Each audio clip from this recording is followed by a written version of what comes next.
I'm Andrew Michael. I'm a geophysicist or seismologist for the USGS in Menlo Park, California. And I work on both earthquake processes and also earthquake forecasting over a lot of timescales, from long-range hazards assessment to short-range forecast based on aftershock clustering, and also how to test those forecasts. Okay, so in brief, can you tell us how what NEPEC is and how it monitors and advises the USGS?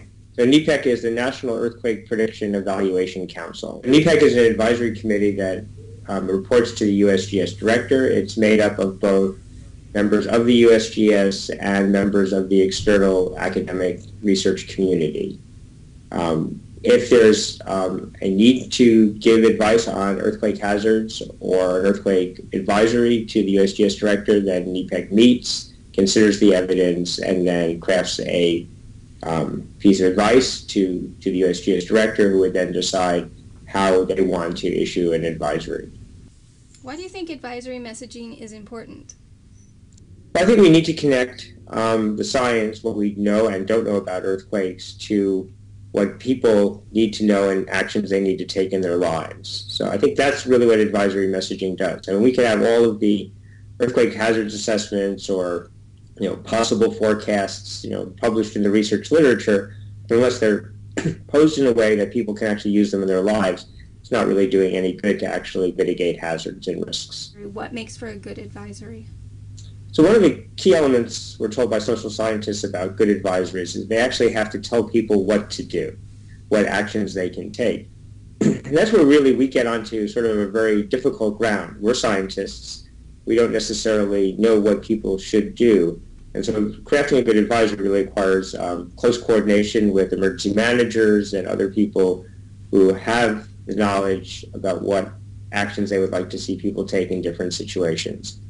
And then the problem is that we have to do a good job with an advisory, you really want to have a coordinated message between the various groups, and you want each message to contain all of the information. You don't want them to have to get some science information from the USGS and then go somewhere else to find out the what to do part. So it really requires a coordinated effort by a wide range of people.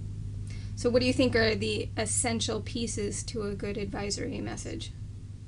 Well, I think we have to give people an idea of what we think could happen. I think we need to give them some idea of how likely that is to happen and what our uncertainties are. I think we need to tell people very carefully what areas this advisory affects.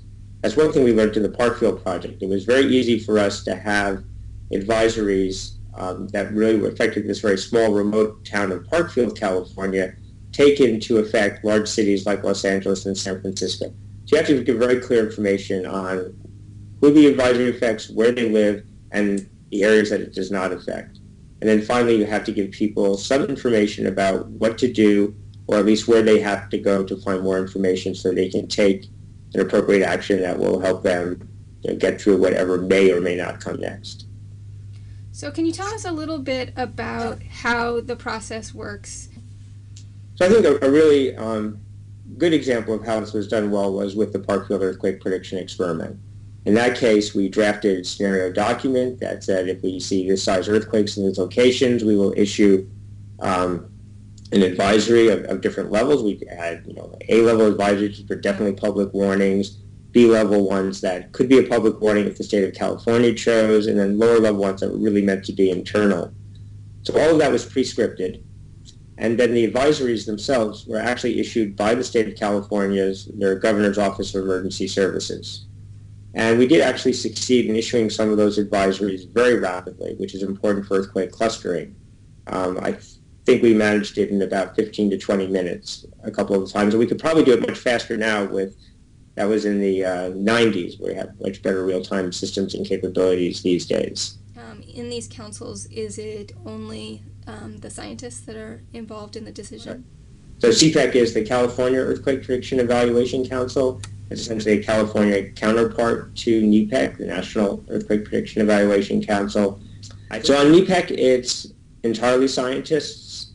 At CPEC, I think it's basically a scientific panel. It's headed by the state geologist for the state of California. There may be some representation present from the Office of Emergency Services. And there have been cases where CPEC, for instance, suggested an advisory be released, but then the Governor's Office of Emergency Services chose not to do so.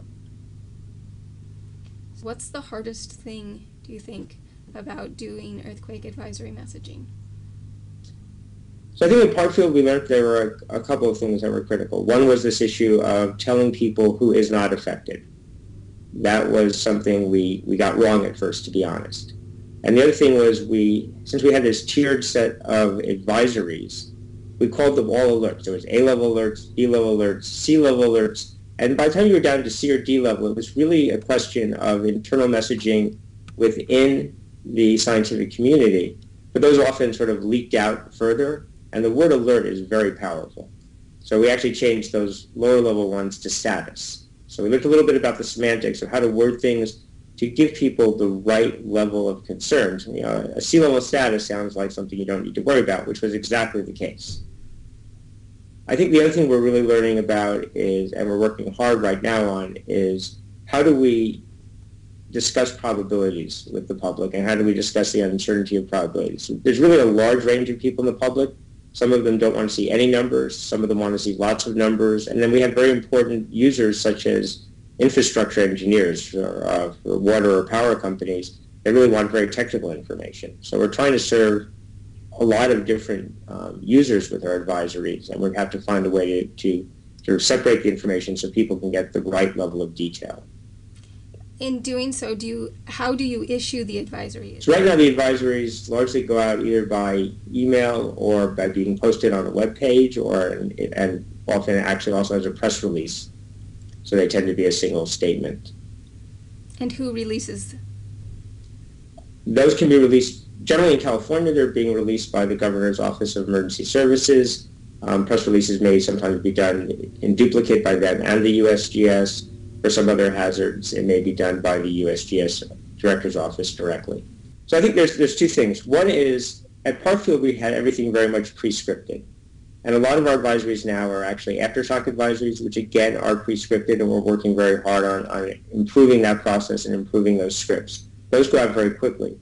The other thing that happens sometimes is an earthquake happens in what we think is a special place. We think we have some scientific knowledge that it's more dangerous than just those usual aftershock advisories. And that's often when, in particular, CPEC will come together very quickly to discuss things and decide whether or not they think this earthquake requires special attention. So we sort of have two processes. One is, what can we automate that we understand well enough to automate, and we can pre-script and get it done very quickly. And then we have this separate process of, what do we do in the situations where it's something that worries us, but we can't really fit it into an existing model, and we have to make some expert judgment. If you're going to try to get a group like NEPEC or CPEC together, or at least a quorum of them, it's going to take at least 12 hours to a day to make the decision from when something happens, to make the decision that you want to get everyone together, and then manage to schedule some sort of conference call. So those are important hours, especially in earthquake clustering, which falls away as 1 over time. So once you've lost the first half day, you've lost an important time period.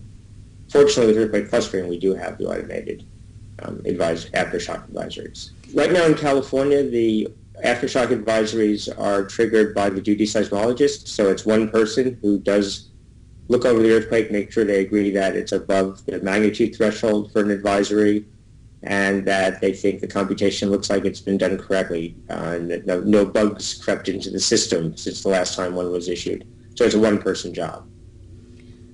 So what about predictions that are not from the scientific community? So I think there's two levels of these sort of predictions. One are people that are purely non-scientific. So I think the most we can really say is that it doesn't have a basis in science. If it doesn't have a basis in science, as scientists, we have no way to address it.